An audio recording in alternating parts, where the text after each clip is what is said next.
Hello everyone, welcome to chemistry class. Today we will discuss about organic chemistry. So our chapter 8 name is organic chemistry, some basic principles and techniques.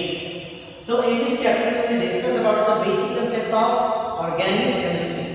So let's start. Here the general introduction.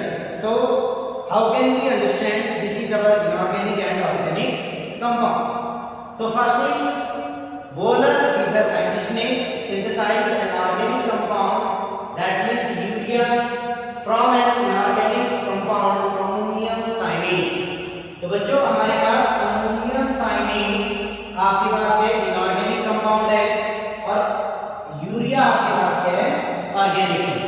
Clear? तो जैसे for example ammonium cyanide जो ammonium साइनेट है उसका formula होता है NH4CnO। इस फॉर्मूले को याद रखेंगे आप NH4CnO दैट मींस अमोनियम साइनेट। जैसे इसको आप बीट करते हैं या अरेंजमेंट रीअरेंजमेंट आप इसका करते हैं तो आपके पास ये फॉर्मूला बनता है NH2CONH2 जिसको आप बोलते हैं यूरिया। सबसे पहले आपको जो ऑर्गेनिक कंपाउंड है वो आपके पास यूरिया है जिसको किसने डिस्कवर किया था? F. वोलर, ये साइंटिस्ट। तो यहां से आपके एमसीक्यू या कोई भी इंपॉर्टेंट पार्ट आपको बन सकता है। क्लियर? तो ध्यान रखना अमोनियम साइनेट आपके इनऑर्गेनिक कंपाउंड है और यूरिया आपके पास क्या होता है? Organic compound. अब ऑर्गेनिक केमिस्ट्री के अंदर जगह जगह आप देखते हैं रिएजेंट। तो रिएजेंट के अंदर आपके पास जो रिएजेंट को नेचर क्या होता है? तो रिएजेंट के अंदर जैसे आपको समझना है फर्स्ट लाइन और second line. So the first line is a reagent that bring an electron pair to the reactive site is called nucleophile. ठीक है? तो इसका मीनिंग सिंपल से क्या है कि आपके पास जो न्यूक्लियोफाइल होते हैं उनका सिंपल सा आइडेंटिफिकेशन है, मैं आपको बता देता हूं न्यूक्लियोफाइल क्या होता है। इनके पास खुद का लोन पेयर होता है जो ये अपना डोनेट कर सकते हैं और दूसरी आइडेंटिफिकेशन ये है कि इनके पास हमेशा चार्ज क्या रहता है बच्चों? Negative charge.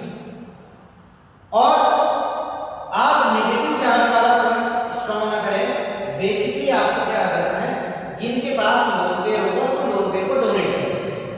Clear? A reagent that takes away an electron pair from reactive site is called electrophile. यानी इलेक्ट्रोफाइल क्या होता है? तो इलेक्ट्रोफाइल वो होते हैं जो इलेक्ट्रॉन एक्सेप्टर होते हैं, यानी आपके पास जिनके पास लोन पेयर डोनेट करने की टेंडेंसी है वो तो आपके पास कंसीडर होता है एज ए न्यूक्लियोफाइल और जिनके पास लोन पेयर एक्सेप्ट करने की टेंडेंसी होगी, लोन पेयर एक्सेप्ट करने की जिनके पास टेंडेंसी होगी बच्चों वो आपके पास क्या होता है? इलेक्ट्रोफाइल। या सेकंड आपके पास आइडेंटिफिकेशन है इन पर नॉर्मली क्या होता है? Positive charge. लेकिन आपको ध्यान रखना है कि इस वाले पॉइंट को याद रखना है, जो लोन पे डोनर है वो आपके पास क्या होते हैं? न्यूक्लियोफाइल और जो लोन पे एक्सेप्टर होते हैं उनको आप बोलते हैं इलेक्ट्रोफाइल। जैसे फॉर एग्जांपल इसके अंदर अगर मैं आपको बताऊं तो जैसे OH negative, H2O, Cl negative, F negative, ये सारे आपके पास क्या है? न्यूक्लियोफाइल के पार्ट हैं। अगर इसके अंदर आप बात करें कि आपके पास जो इलेक्ट्रोफाइल होते हैं वो क्या है? जैसे NO2+, SO3H+, ये सब आपकी इलेक्ट्रोफाइल है। तो नॉर्मली हम ये बोल देते हैं कि जहां नेगेटिव चार्ज है वो आपके पास न्यूक्लियोफाइल और जहां पर पॉजिटिव चार्ज है वो आपके पास इलेक्ट्रोफाइल। लेकिन बच्चों इससे ध्यान रखना कि नेगेटिव चार्ज होना जरूरी नहीं है, लेकिन इसके अंदर होना क्या जरूरी है कि लोन पेयर डोनेट, यानी उसके पास लोन पेयर फ्री होना चाहिए और लोन पेयर को डोनेट कर सकता हो तो ही वो आपके पास क्या होगा? न्यूक्लियोफाइल। और जो लोन पेयर आपका क्या होगा? एक्सेप्ट कर सकता हो तो ही आपके पास क्या होगा? इलेक्ट्रोफाइल। ठीक है? तो हो आपकी basic introduction of organic chemistry chapter 8 से रिलेटेड जो मैंने आज आपको कराया है वो आपको अच्छे से क्लियर हो चुका होगा। So thank you so much.